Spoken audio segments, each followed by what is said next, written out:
M craft വേൾഡിലേക്ക് എല്ലാവർക്കും സ്വാഗതം. ഞാൻ ചെയ്യാൻ പോകുന്നത് ഒരു കാർഡ് ഹോൾഡറാണ്. അപ്പോൾ നമുക്ക് എങ്ങനെയാണ് കാർഡ് ഹോൾഡർ ചെയ്യുന്നതെന്ന് നോക്കാം.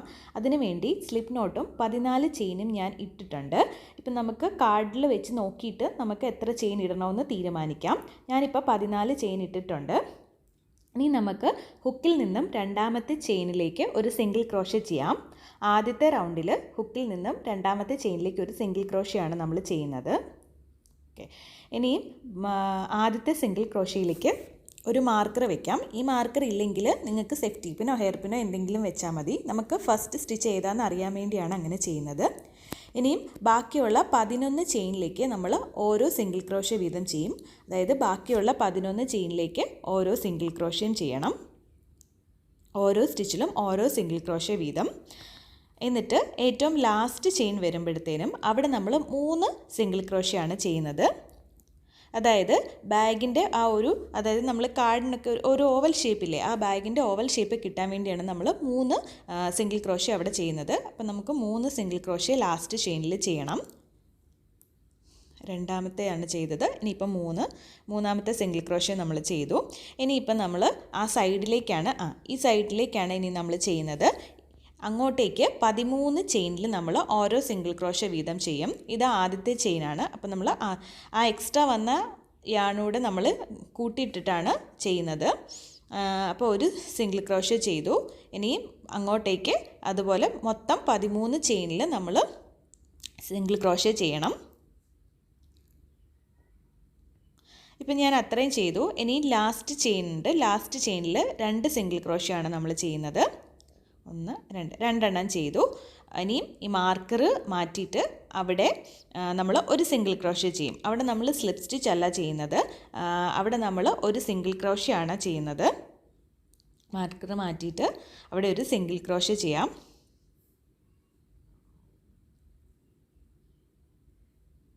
ഓക്കെ, ഇനി ഈ സിംഗിൾ ക്രോഷയിലേക്ക് നമുക്ക് മാർക്കർ വയ്ക്കാം. അതായത് നമ്മൾ രണ്ടാമത്തെ റൗണ്ടിൻ്റെ ആദ്യത്തെ സിംഗിൾ ക്രോഷേ ആയിട്ട് ആണ് ഈ സിംഗിൾ ക്രോഷേ കാണുന്നത്. ഇനിയിപ്പോൾ നമുക്ക് രണ്ടാമത്തെ റൗണ്ട് ചെയ്യാം. അപ്പോൾ രണ്ടാമത്തെ റൗണ്ടിൻ്റെ ആദ്യത്തെ സിംഗിൾ ക്രോഷേ ആണ് അത്.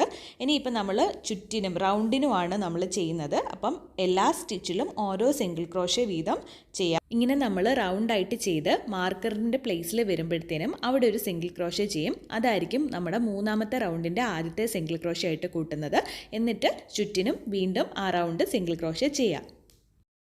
ഞാൻ മൂന്നാമത്തെ റോ വരെ എത്തിയിട്ടുണ്ട്. അതായത് നമ്മൾ റൗണ്ടിലാണ് ചെയ്യുന്നത്. മൂന്നാമത്തെ റോ വരുമ്പോഴത്തേനും നമുക്ക് കണ്ടില്ലേ ഒരു ബാഗിൻ്റെ ഷേപ്പ് പോലെ കിട്ടും. ഇനി നമുക്ക് എത്രമാത്രം നീളം വേണോ അത്രമാത്രം നീളത്തിൽ ഇങ്ങനെ റൗണ്ടിൽ ഓരോ സ്റ്റിച്ചിലും സിംഗിൾ ക്രോഷേ ചെയ്താൽ മതി. ഞാനിപ്പം 8ാമത്തെ റൗണ്ട് വരെ ചെയ്തിട്ടുണ്ട്. എന്നിട്ട് നമുക്ക് കാർഡൊന്ന് വെച്ചിട്ട് നോക്കാം കറക്റ്റ് സൈസ് ആയോ എന്ന്. ഞാനിപ്പം 8ാമത്തേൻ്റെ പകുതി വരെ ചെയ്തിട്ടുള്ളൂ. അപ്പം ഞാൻ ചെക്ക് ചെയ്യുവാണ്. ഓക്കെ, എനിക്ക് ഇത്രയും റൗണ്ട് മതി. ഇനി ഇങ്ങനെ റൗണ്ടിൽ ചെയ്യണ്ട, ഇത്രയും കൊണ്ട് നമുക്ക് നിർത്താം. അതിനുവേണ്ടി നമുക്ക് സെൻറ്റർ, അതായത് ബാഗിൻ്റെ സെൻറ്ററിലേക്ക് വരെ ഒരു സിംഗിൾ ക്രോഷേ ചെയ്യാം. എന്നിട്ട് ബട്ടൺ ഹോൾഡറിന് വേണ്ടി ഒരു 12 ചെയിൻ ഇടാം. ഇപ്പം ഞാൻ ബട്ടൺ ഹോൾഡറിന് വേണ്ടി ഒരു 12 ചെയിൻ ഇടുവാണ്. അതായത് നമുക്ക് ബട്ടണിലേക്ക് വെക്കാൻ വേണ്ടി 12 എണ്ണം ഇടാം. ഓക്കെ, ഇട്ടു. അതിനുശേഷം ആ സെയിം സ്റ്റിച്ചിൽ തന്നെ ഒരു സിംഗിൾ ക്രോഷേ ചെയ്യാം. ഏത് സ്റ്റിച്ചിലാണോ നമ്മൾ ചെയിൻ തുടങ്ങിയത് ആ സെയിം സ്റ്റിച്ചിൽ തന്നെ നമുക്കൊരു സിംഗിൾ ക്രോഷേ ചെയ്യാം. സെയിം സ്റ്റിച്ചിൽ തന്നെ ഇപ്പോൾ സിംഗിൾ ക്രോഷേ ചെയ്യുവാണ്. ആ സിംഗിൾ ക്രോഷേ ചെയ്തു.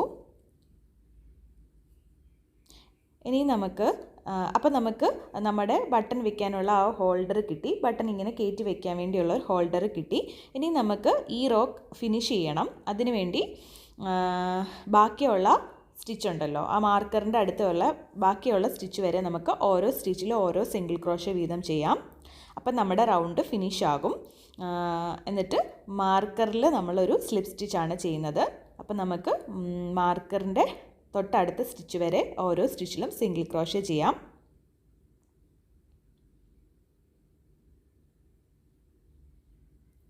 ഓക്കെ, ഇനി മാർക്കർ ഊരുക. ഇനി നമുക്ക് അടുത്ത റൗണ്ട് വേണ്ടായതുകൊണ്ട് നമുക്കിവിടെ സ്ലിപ്പ് സ്റ്റിച്ച് ചെയ്യാം. ഇനി നിങ്ങൾക്ക് ഒരു റൗണ്ട് കൂടെ വേണമെങ്കിൽ ഈ മാർക്കർ ഊരിയിട്ട് അവിടെ സിംഗിൾ ക്രോഷേ ചെയ്തിട്ട് ചുറ്റിനും സിംഗിൾ ക്രോഷേ ചെയ്താൽ മതി. എനിക്കിപ്പോൾ ഇത്രയും റൗണ്ട് മതി. അപ്പോൾ നമ്മൾ ആ സ്റ്റിച്ചിലേക്ക് ഒരു സ്ലിപ്പ് സ്റ്റിച്ച് ചെയ്യുവാണ്. ഓക്കെ, അതിലേക്ക് ചെയ്തു. അപ്പോൾ നമ്മൾ സ്ലിപ്പ് സ്റ്റിച്ച് ചെയ്തു. ഇനി ഒരു ചെയിൻ 1 ഇട്ടിട്ട് നമുക്കൊന്ന് തയ്ച്ച് വെക്കാൻ പാകത്തിനുള്ള യാൺ വിട്ടിട്ട് അത് കട്ട് ചെയ്യാം. ഓക്കെ, ഇപ്പോൾ നമ്മുടെ കാർഡ് ഹോൾഡർ റെഡിയായി. ഇനി നമുക്കൊന്ന് എക്സ്ട്രാ വന്ന യാണൊന്ന് തയ്ച്ച് വെക്കാം. പിന്നെ ഒരു ബട്ടൺസും കൂടി ആഡ് ചെയ്താൽ മതി. ബട്ടൺസ് ചുമ്മാ നമുക്ക് ആ ഹോളിനനുസരിച്ച് ഹോൾ വെക്കാൻ വേണ്ടി ഹോളിനനുസരിച്ച് ഒന്ന് ബട്ടൺസ് ഒന്ന് ആഡ് ചെയ്താൽ മതി. അപ്പോഴത്തേനും നമ്മുടെ കാർഡ് ഹോൾഡർ കംപ്ലീറ്റ് ആവും. ഇപ്പം ഞാനിങ്ങനെ തയ്ച്ചു കൊടുക്കുകയാണ്. നമുക്ക് നല്ല രീതിയിൽ നല്ലപോലെ എക്സ്ട്രാ യാണ് പുറത്ത് വരാത്ത പോലെ നമ്മളൊന്ന് ജസ്റ്റ് തയ്ച്ചു കൊടുത്താൽ മതി. ഇനി നമുക്ക് ബട്ടൺസ് ആഡ് ചെയ്യാം. ബട്ടൺസും കൂടി അവിടെ തയ്ച്ചു കൊടുത്താൽ മതി. അപ്പോൾ ഞാൻ ബട്ടൺസ് തയ്ച്ചു കൊടുക്കുകയാണ്. എന്നിട്ടൊന്ന് നല്ലതായിട്ട് നോട്ട് ഇട്ട് കൊടുക്കുമ്പോഴത്തേന് നമ്മുടെ ബട്ടൺസും റെഡിയാവും. ഇപ്പോൾ നമ്മുടെ കാർഡ് ഹോൾഡർ റെഡി ആയിട്ടുണ്ട്. ഇനി നമുക്ക് കാർഡൊന്ന് വെച്ച് നോക്കാം. വളരെ ഈസി ആയിട്ടുള്ളൊരു കാർഡ് ഹോൾഡറാണ്. എല്ലാവർക്കും ഇഷ്ടപ്പെട്ടു എന്ന് വിചാരിക്കുന്നു. അപ്പോൾ നമുക്ക് കാർഡൊന്ന് വെച്ച് നോക്കാം. ഇതിനകത്തൊരു 7 കാർഡ് വരെ മാക്സിമം നമുക്ക് വെക്കാനായിട്ട് പറ്റും. ഇപ്പം ഞാനൊരു കാർഡ് വെച്ച് കാണിക്കാം. അപ്പോൾ നമ്മുടെ കാർഡ് ഹോൾഡർ റെഡി ആയിട്ടുണ്ട്. എല്ലാവർക്കും ഇഷ്ടപ്പെട്ടു എന്ന് വിചാരിക്കുന്നു. വളരെ സിമ്പിൾ അല്ലേ? അപ്പോൾ എല്ലാവരും ചെയ്ത് നോക്കുക. ഇഷ്ടപ്പെട്ടെങ്കിൽ ലൈക്ക് ചെയ്യുക, സബ്സ്ക്രൈബ് ചെയ്യുക. അതുപോലെ തന്നെ ഇനി പുതിയൊരു പ്രോജക്റ്റുമായിട്ട് വരാം. Thanks for watching. ബൈ.